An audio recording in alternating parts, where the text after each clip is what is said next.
Welcome back after the break. गुफ्तगू का सिलसिला जारी है। हसन अयूब, आप कंप्लीट कर लें। मैं ये बात कर रहा था कि पंजाब के अंदर इंतखाबात 90 दिन के अंदर इंतखाबात कराने से मुतल्लिक जो मामला है, बेसिकली ये मैटर जो था, अगर थोड़ा सा मैं प्री रेक्विजिट बता दूं उसमें हुआ क्या था कि एक ICA पेंडिंग थी लाहौर हाई कोर्ट के अंदर। उसकी मौजूदगी में डोगर साहब का जो मैटर था उसके अंदर जस्टिस मज़ाहिर ने और जस्टिस इजाजुल हसन ने एक नोट लिख दिया और उसके ऊपर जो है सुप्रीम कोर्ट ने जो है वो सो मोटो ले लिया। अब इसमें एक 9 मेंबर बेंच बन गया। जब 9 मेंबर बेंच बन गया तो 9 मेंबर बेंच में जो जस्टिस अतर मंदला साहब जिनका आप जिक्र करते हैं, जस्टिस जया अफरीदी का आप जिक्र करते हैं, इन 2 जजेस के नोट्स भी मौजूद हैं। और ये बेसिकली बाद में जो है वो कुछ जजेस कर दी, कुछ ने जस्टिस इजाजुल हसन ने रिक्यूज किया ना, बाकी तो किसी जज ने रिक्यूज नहीं किया था।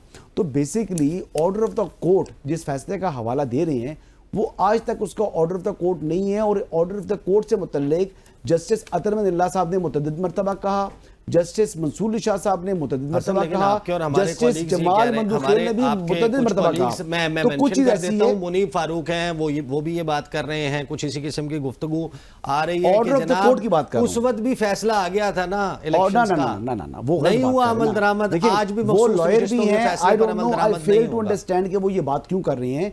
उसका आज तक उस केस का आज तक ऑर्डर ऑफ द कोर्ट मौजूद नहीं है।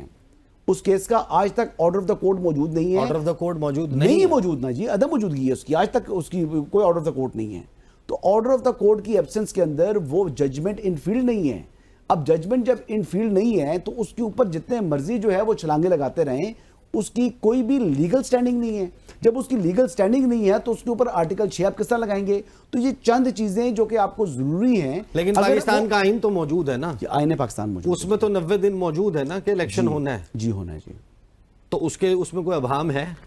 ये अभाम अगर सुप्रीम कोर्ट ऑफ पाकिस्तान का आपको ऑर्डर ऑफ द कोर्ट नहीं मिल रहा तो क्या 90 दिन से क्रॉस करना आइन से इनहराफ और खिलाफ वर्जी नहीं थी? नहीं। किस तरीके से नहीं थी? पहले भी जब बेनज़ीर भुट्टो साहिबा शहीद हुई थी, अगर आपके इल्म में नहीं है तो मैं इजाफा कर देता हूँ, शहादत के बाद उसको कॉन्स्टिट्यूशनल कवर दिया गया था। कॉन्स्टिट्यूशनल कवर तो आ जाता है ना, फिर नहीं खुद नहीं ऑटोमेटिकली 2/3 अक्सरियत से करना पड़ता है। 2/3 अक्सरियत नहीं है, सिंगल आप मेजॉरिटी से भी उसको कॉन्स्टिट्यूशनल 2/3 अक्सरियत से उसको। लेकिन ये जो मामला, ये जो ताखीर हुई है, ये मैटर जो पेंडिंग है, तो ठीक है आप ले जाए सुप्रीम कोर्ट एक एप्लीकेशन और उसके ऊपर आप जवाब देख लें, चाहे जस्टिस मंसूर शाह साहब और ये जितने आप हमायत करते हैं कि आर्टिकल 6 लगना चाहिए। जी आर्टिकल 6 इस पर लगता नहीं है, ऑर्डर ऑफ द कोर्ट नहीं है। मैं ये बात वाज़ेह कर रहा हूं। उस तरह तो खैबर पख्तूनख्वा में भी खैबर पख्तूनख्वा में भी 90 दिन में इंतखाबात नहीं हुए। अगर आइन से बात नहीं कर रहे, आपसे पंजाब के अंदर आ रहे हैं। देखिए वो चीज थी जो पंजाब का भी कह रहे हैं। एक मिनट, जो मैटर पेंडिंग था ICA के अंदर मौजूदगी में जब मैटर हाई कोर्ट में ज़ेर इल्तवा होता है ना, तो सुप्रीम कोर्ट उस मैटर को टेकअप करने से गुरेज करती है, कभी भी नहीं करती। लेकिन क्योंकि कुछ हमख्याल जजेस थे जो उस वक्त उनकी जो है वो चाहत थी, हसन आप मुझे खबर बताएं, आर्टिकल 6 लगने जा रहा है कि नहीं? नंबर 1, नंबर 2 PTI के ऊपर पाबंदी लग रही है कि नहीं? नंबर 3 एडहॉक जजेस वाला मामला, इस पे चैमगोइयां चल रही हैं कि ये इस वजह से उस वजह से, आपकी क्या खबर है? एडहॉक जजेस, देखिए एडहॉक जजेस जो है वो पेंडेंसी बहुत बढ़ चुकी है सुप्रीम कोर्ट ऑफ पाकिस्तान में। तो 2 जजेस ने तो माजरत कर ली, 2 लोग जो हैं वो शायद कल एलिवेट हो जाएंगे सुप्रीम कोर्ट ऑफ पाकिस्तान में बतौर एडहॉक जजेस for the term of 3 years. Ad hoc जजेस का मकसद वो PTI का ये आर्टिकल 6 वाला मामला तो खैर सुप्रीम कोर्ट नहीं है ना, PTI के जो पाबंदी वाला मामला उसमें आर्टिकल 6 वाला मामला सुप्रीम कोर्ट में नहीं आएगा, उस पर मैटर जाएगा, वो मैटर जाएगा सुप्रीम कोर्ट के चीफ जस्टिस के पास।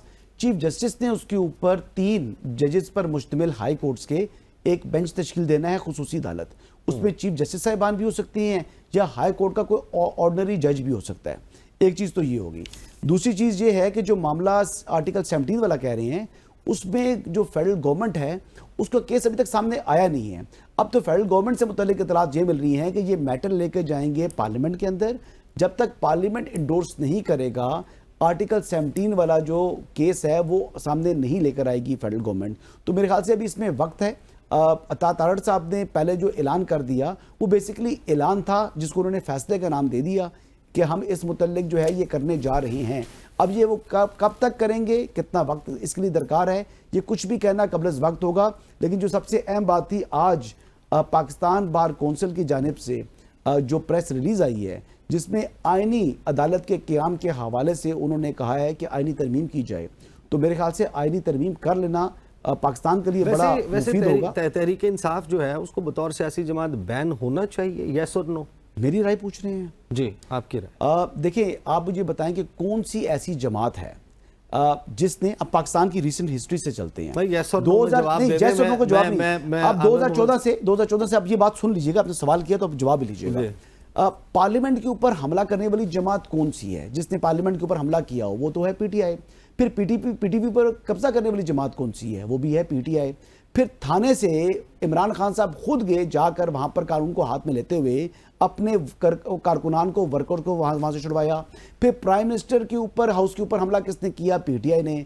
फिर आप ये देख लें कि वहां पर मामला रुका नहीं है।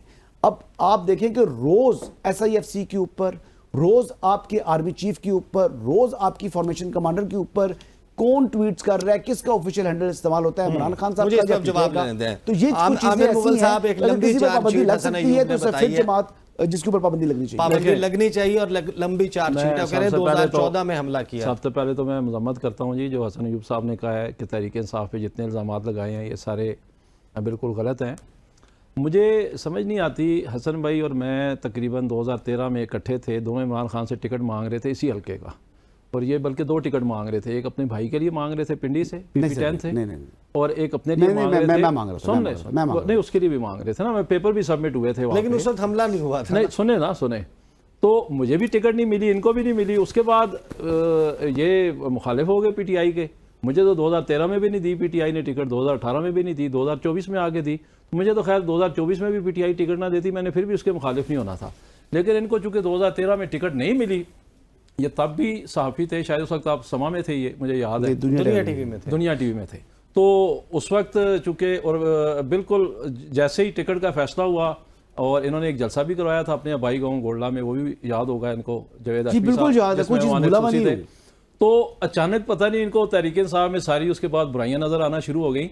अब चलते हैं जो उन्होंने इल्जामात लगाए उनकी, अब आप जात के ऊपर रहे हैं, नहीं इसका जवाब मैं दूंगा तो फिर आप आगे बढ़ जाएं। लेकिन बात पर्सनल बात आ गई, आमिर भाई आपने कर दी, वैसे तो टाइम आपका था, लेकिन आपने जात के ऊपर बात कर ली तो उसका मैं जवाब दे देता हूं। पूरी करने देना, जो मेरा मसला हुआ पहले थोड़ी सी कंप्लीट कर। देखिए, अब इन्होंने इल्जामात क्या लगाए हैं तहरीक इंसाफ पे जी, 9 मई का हमला जो है।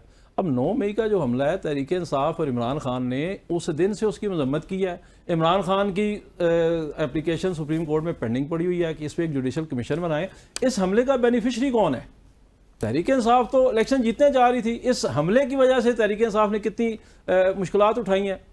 तो इसका आप एक जुडिशल कमीशन बनाएं, सुप्रीम कोर्ट के जजेस पर मुश्तमिल, और वो फैसला करे कि ये हमला किसने करवाया था। या तो तहरीक इंसाफ ने इस हमले की मजम्मत ना की हो, या तो तहरीक इंसाफ कह रही हो कि जबरदस्त बड़ा बेहतरीन काम हुआ है। जो भी मुलव्विस है उसको सजा होनी चाहिए, जो भी मुलव्विस है। भाई देखें, जब तहरीक इंसाफ ये मुतालबा कर रही है कि जो भी इस हमले में मुलव्विस है एक जुडिशल कमीशन बनाए, हम तहरीक इंसाफ ने तो कभी इनकरेज नहीं किया कि आप जाके किसी फौजी इमारत पे हमला करें या किसी भी सरकारी इमारत पे हमला करें। उससे पहले पार्लियामेंट की इन्होंने बात की, 2014 में पार्लियामेंट पे हमले की, और इस पे पाकिस्तान टेलीविजन पे हमले की।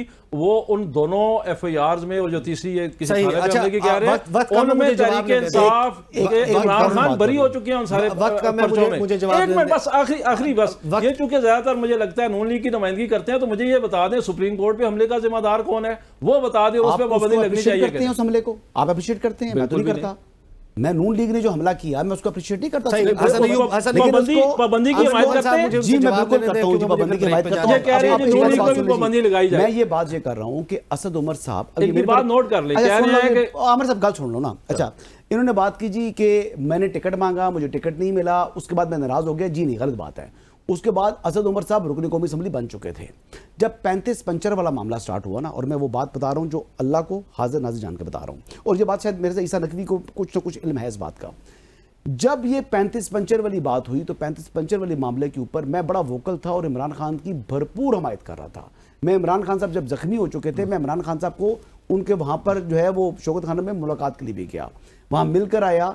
मिलने के बाद जब 35 पंचर वाली बात पर इन्होंने कुछ शवाहिद देने थे बनी गाला में, जब हम बनी गाला पहुंचे तो शवाहिद कोई नहीं थे, वो ब्रिगेडियर साहब थे, क्या सैमसन के क्या नाम था उनका, उनके हवाले से जो बात उन्होंने फलां बात की। जब निकले तो मैंने मरहूम जो है हमारे थे, इनके चीफ ऑफ स्टाफ थे इमरान खान साहब के, नईम उल हक साहब, मैं उनको पकड़ा। मैं कहा नईम साहब सबूत किधर हैं? कहते हैं बस यार कोई सबूत नहीं है। मैंने कहा बताएं सबूत किधर है? कहते हैं बस खान ने जो बोल दिया बोल दिया। आगे जावेद हाशमी साहब थे, मैंने जावेद हाशमी साहब को पकड़ा, मैंने कहा हाशमी साहब सबूत किधर हैं? कहते हैं बच्चे मैं क्या बोलूं? मैंने कहा जी सबूत दें। उन्होंने कहा नहीं नहीं वो मामला है, वो सरवर खान साहब जा रहे थे, कहते हैं गुलाम सरवर खान साहब को रोको। वो मैंने उनको पकड़ लिया, उनको पकड़ के पूछा, मैंने कहा जनाब सबूत किधर हैं 35 पंचर के? आप यकीन करें कि इन 3 लोगों ने कहा जी हमें क्या मालूम है, हम तो सबूत जो है वो लेने के लिए आए थे, तो सबूत खान साहब ने नहीं दिए। तो ये बुनियादी वजह हुई। तो बाद में जब मैंने नईमुल हक साहब को पूछा कि मैंने कहा क्या कहते हैं जो खान ने कह दिया बस यही करें, मैंने कहा इस तरह नहीं होता, मैंने कहा इस तरह नहीं हो सकता। सही, कुछ चीजें ऐसी होती हैं कि जो इंसान को अपना ज़मीर भी जो है वो बंदा देखता है, बंदा कहता है किसी की मैं अगर फॉलोइंग कर रहा हूं तो ब्लाइंड होकर ना करूं। और कोई गाजर मूली नहीं थे, इंसान थे, सवाल का जवाब मांगा नहीं मिला, आमरीत थी आगे से, जमहूरियत नहीं थी, कहा जाओ अस्सलाम वालेकुम। एक सवाल आप 2024 के इलेक्शन के रिजल्ट पे भी कर ब्रेक पे जाना है। या तो आप मुतमईन हैं उस रिजल्ट से। बहुत शुक्रिया। अब ब्रेक के बाद वापस आएंगे तो कमर ज़मान कायरा साहब हमारे साथ मौजूद होंगे, उनसे पूछेंगे कि पाकिस्तान पीपल्स पार्टी इन 3 अहम फैसलों पर हुकूमत के साथ खड़ी है या नहीं। बात करते हैं आफ्टर द ब्रेक।